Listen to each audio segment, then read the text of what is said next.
Hello friends, स्वागत है आप सभी का फिर से एक बार हमारे चैनल आर्ट पॉइंट पे। पिछली वीडियो में हम गोलीय दर्पण के बारे में पढ़ चुके हैं।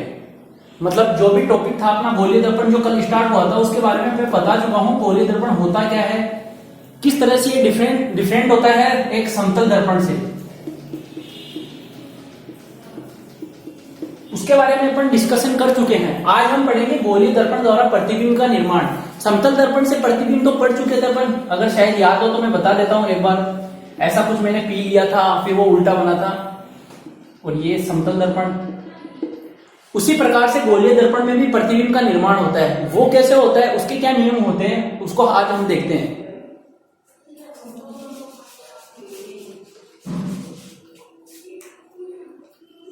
फर्स्ट ऑफ ऑल अपने को यह चीज ध्यान रखनी होगी कि प्रतिबिंब बनने के लिए हमेशा दो किरणों की आवश्यकता होती है। दो किरणों का आपस में जब तक टकराव नहीं होगा तब तक प्रतिबिंब का निर्माण नहीं होगा, चाहे से वो कोई सा भी दर्पण हो, चाहे अवतल दर्पण हो या फिर उत्तल दर्पण हो। तो पहली कंडीशन क्या होगी जो कि आवश्यक है, आवश्यक कंडीशन होगी या आवश्यक शर्त, दो आपतित किरणें जरूरी है, तभी प्रतिबिंब का निर्माण संभव है, चाहे वो अवतल दर्पण हो या फिर हो उत्तल दर्पण। ठीक है, तो ये अपनी आवश्यक शर्त होनी चाहिए, मतलब ये कंडीशन फुलफिल करेगी तभी प्रतिबिंब का निर्माण होगा। अब देखते हैं कैसे क्या बनता है।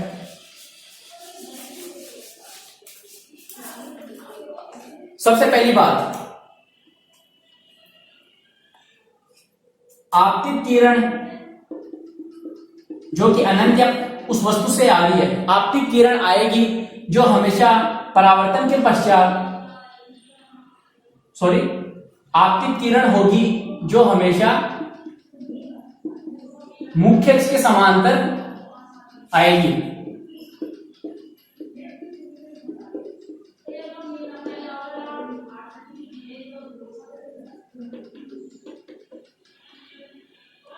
मैं चित्र बना के बता देता हूं आपको।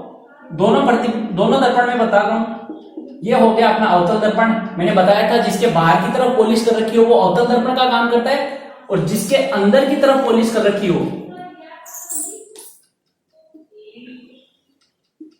वो उत्तल दर्पण का काम करता है। ये हो गई अपनी मुख्य अक्ष। तो आपतित किरण हमेशा क्या होगी, मुख्य अक्ष के समांतर होगी। ये आपतित किरण हो गई, ये मुख्य अक्ष हो गई। ये हमेशा मुख्य अक्ष के समांतर होगी जो आपतित किरण होगी। ठीक है, ये उत्तल दर्पण हो गया अपना। अब उत्तल दर्पण में देखते हैं कैसे क्या होती है। आपतित किरण आई, ये भी मुख्य अक्ष के समांतर है, ये अपनी मुख्य अक्ष हो गई। ठीक है, अब पहले पॉइंट में देखते हैं कि परावर्तन के पश्चात क्या होगा। परावर्तन के पश्चात होगा कि ये फोकस बिंदु से गुजरेगी, फोकस बिंदु से गुजरेगी। ठीक है, अब इसमें फोकस बिंदु से कहां गुजरेगी, ये इसको मैंने, ये उत्तल दर्पण है तो इसने किरणों को फैला दिया, इसको पीछे की तरफ बढ़ाया, और जहां पे इसने कट किया वही अपना फोकस बिंदु होगा, जिसको अपन कैपिटल एफ से लिखते हैं। ठीक है, ये हो गया पहला पॉइंट। अब देखते हैं दूसरा पॉइंट क्या है।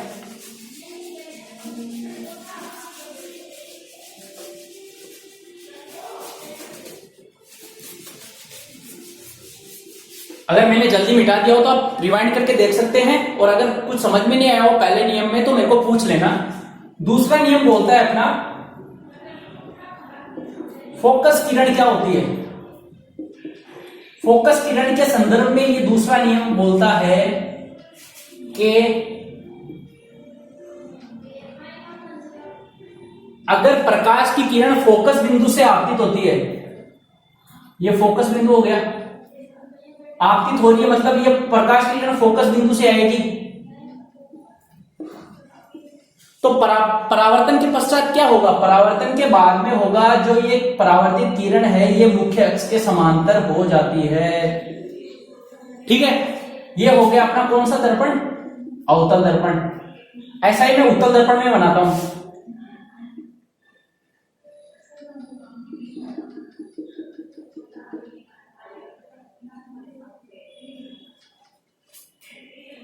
फोकस बिंदु पे टकराएगी।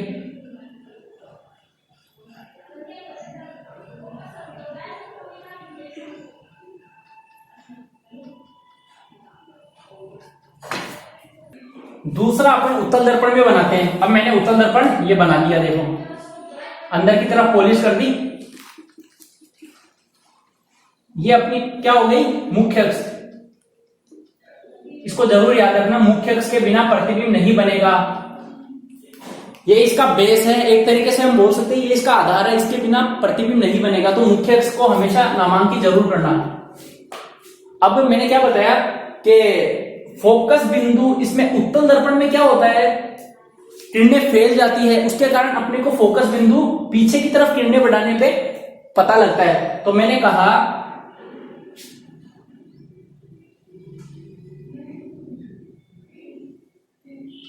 ये हो रही है आपतित किरण और ये हो रही है परावर्तित किरण, ये अपनी मुख्य अक्ष सही।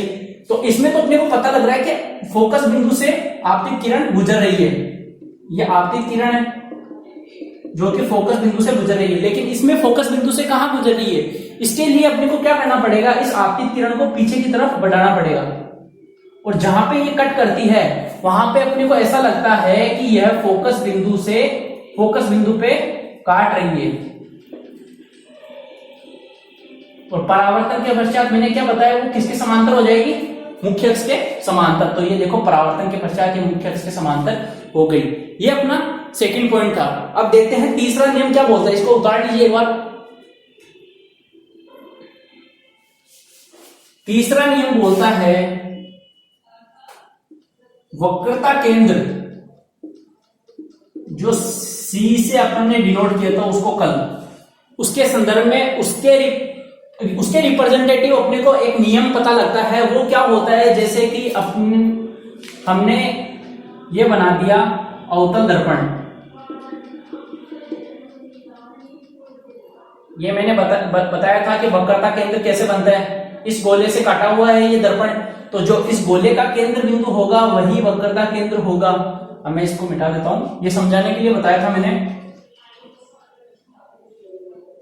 और ये अपना हो गया फोकस बिंदु। ठीक है, तो ये नियम बोलता है कि जो वक्रता केंद्र से आपतित किरण, जो वक्रता केंद्र से किरण आपतित होती है, यानी आपतित किरण है वह वक्रता केंद्र सी से आपतित होगी। तो मैंने ये आपतित करा दी वक्रता केंद्र से।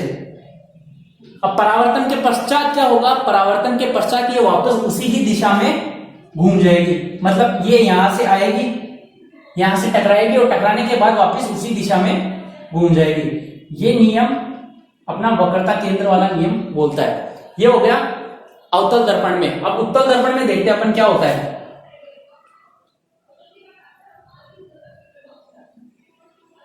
ये मैंने उत्तल दर्पण बना दिया, ये अपनी मुख्य अक्ष हो गई। ठीक है, मुख्य अक्ष हो गई। अब वक्रता केंद्र अपना ये हो गया फोकस, ये हो गया अपना सी। प्रकाश की किरण आई, इसको पीछे की तरफ बढ़ाया।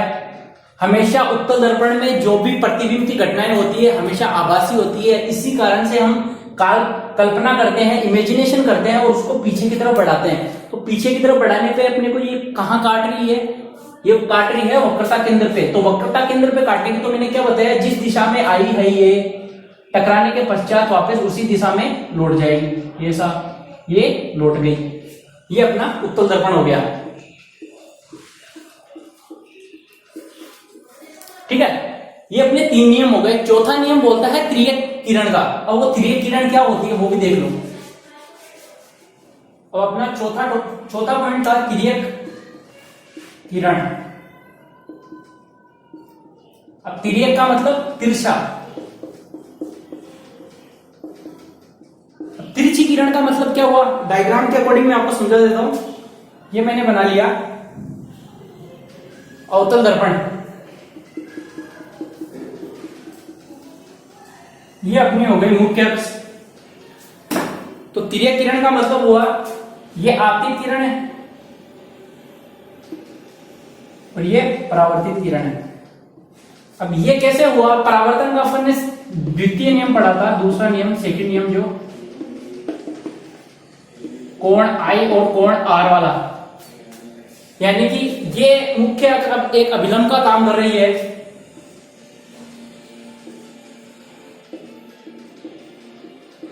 ये अपनी हो गई आपतित किरण और ये हो गई अपनी परावर्तित किरण। तो ये वाला कोण होगा जो कोण आई और ये वाला कोण होगा जो कोण आर, मतलब आपतन कोण और परावर्तन कोण। तो ये अपना तिर्यक किरण वाला पॉइंट कंप्लीट हो गया। उसमें जो रामायण लिखी हुई है वो सारा कुछ यही है, मतलब कि जो आपतित किरण है वो तिरछी आएगी, टकराने के पश्चात परावर्तन के दूसरे नियम से कोण आई और कोण आर का मान जो होगा वो आपस में बराबर होगा। ये अपना तिर्यक पॉइंट हो गया। अब अपना नेक्स्ट पॉइंट आता है कि अवतल दर्पण द्वारा प्रतिबिंब का निर्माण कैसे होता है। 8th क्लास का टॉपिक है ये वैसे, और मुझे होप है कि आपको आता होगा। फिर भी अगर नहीं आते हैं प्रतिबिंब निर्माण कैसे होता है अवतल दर्पण से, तो मैं 2 बना के दिखा देता हूं, या फिर एक जो लास्ट में डिफिकल्ट वाला बनता है वो बना के दिखा देता हूं, जो दर्पण के पीछे की तरफ बनता है। उसके अलावा जो चार्ट दे रखा है बुक में, उसको आपको देखना है। अगर उसमें से कुछ समझ में नहीं आता है तो जो अपना टेलीग्राम चैनल है उस पर पूछ सकते हो डाउट, वहां बता दूंगा मैं। बाकी अपन देखते हैं अवतल दर्पण से प्रतिबिंब कैसे बनता है। अब अपना टॉपिक है अवतल दर्पण द्वारा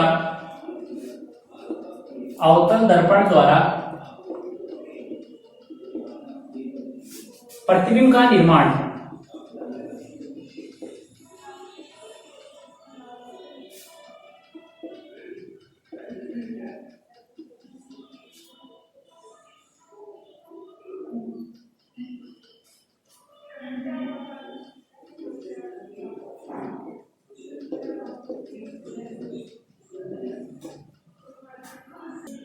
अब अपने है अवतल दर्पण से प्रतिबिंब का निर्माण।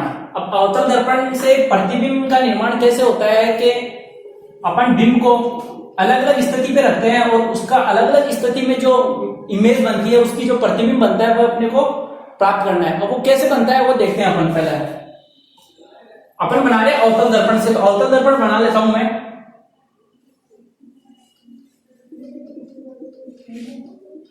ये अपनी हो गई मुख्य अक्ष और ये हो गई अपनी आपतित किरण। मैंने आपको पहले ही बताया था कि हमेशा प्रतिबिंब निर्माण के लिए 2 किरणें आवश्यक होगी। जो 2 किरणें अपनी है वो ये रही आपतित किरण, जिनको बोलते हैं अपन। ये जो आने और जाने के चिन्ह है, साइन है, इनको जरूर वहां पे रिप्रेजेंट करना है अपने को। इनके अपने को नंबर मिलते हैं कि एक तो हो गया कि एग्जामिनर को पता ही नहीं लगे कि किरण आ रही है कि जा रही है। अब मैं ऐसा बना के छोड़ दूंगा वहां पे, तो एग्जामिनर को ना तो पता लगेगा कि कौन सी किरण आपतित है और कौन सी किरण परावर्तित है। तो इसलिए अपने को ये साइन लगाने जरूरी हो जाते हैं। ठीक है, तो अब मैं बताता हूं आपको। एक जो अपने चार्ट बना हुआ है, सारणी बनी हुई है, उसमें पहला पॉइंट है कि अगर वस्तु अनंत पर हो।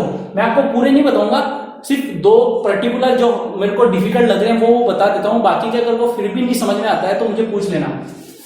अब पहली कंडीशन होगी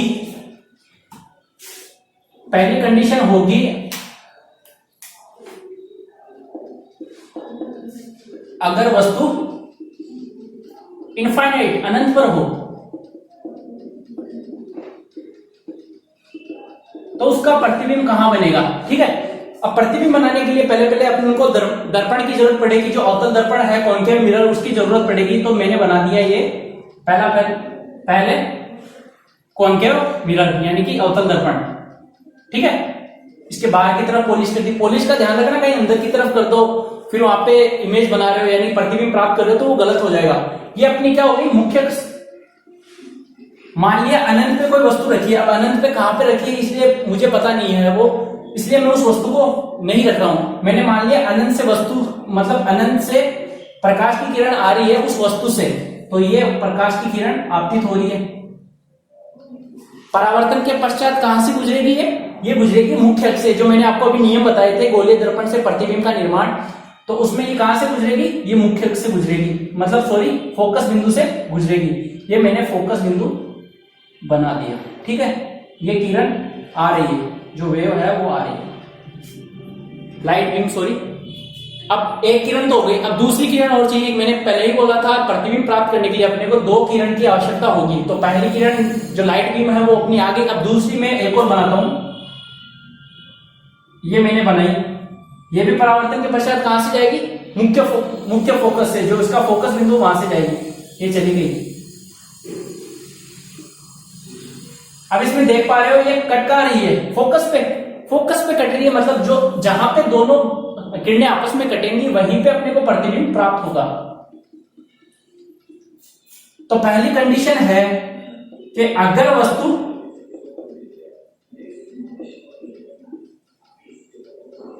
अनंत पर हो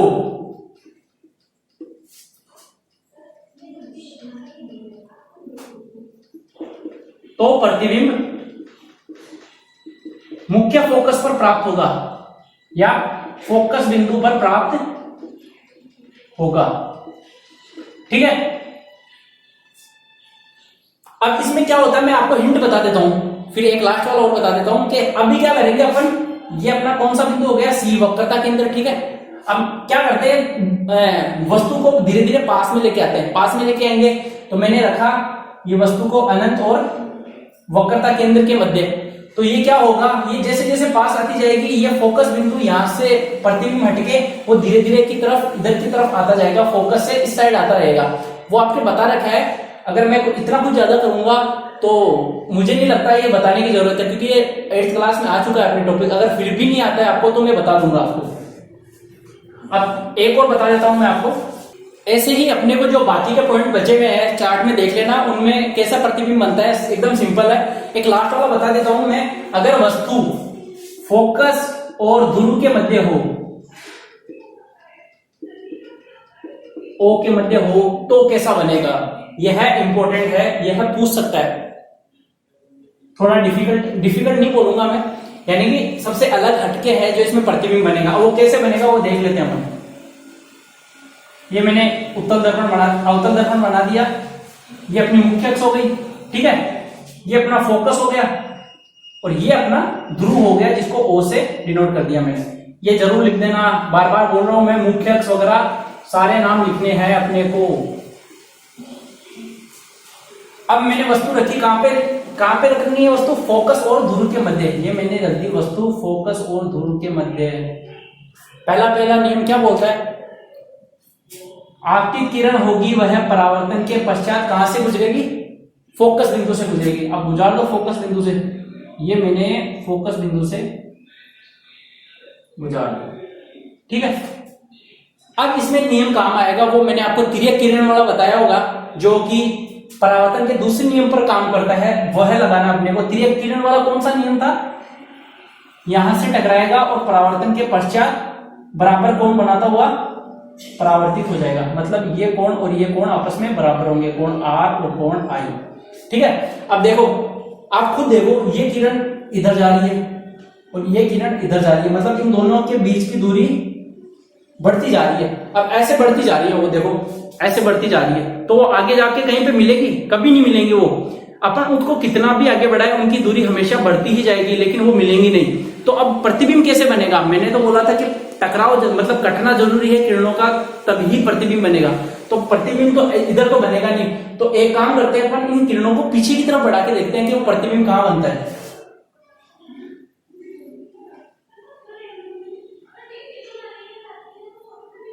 प्रतिबिंब बनेगा अपने पीछे की तरफ, और वो होगा वस्तु से बहुत बड़ा, आभासी और सीधा। ये इसमें सबसे अलग कंडीशन है जो अपने को ध्यान रखनी है, ये पूछ सकता है। ठीक है, तो ये अपने हो गए अवतल दर्पण से प्रतिबिंब का निर्माण। अब इसके नेक्स्ट वाला टॉपिक होगा जो उत्तल दर्पण से होगा। उत्तल दर्पण और अवतल दर्पण का सेम है, उत्तल दर्पण और अवतल दर्पण का सेम है, लेकिन क्या करता है, अवतल दर्पण किरणों को एक जगह इकट्ठी करता है और उत्तल दर्पण फैला देता है। उत्तल दर्पण में हमेशा प्रतिबिंब बनेगा जो पीछे की तरफ बढ़ाने पे बनेगा। ठीक है, तो ये देखते हैं अपन नेक्स्ट वीडियो में। तब तक के लिए बाय बाय, ध्यान रखिएगा अपना, और जो कोई भी प्रॉब्लम आती है तो अपने टेलीग्राम चैनल पे जरूर कॉन्टेक्ट करिएगा।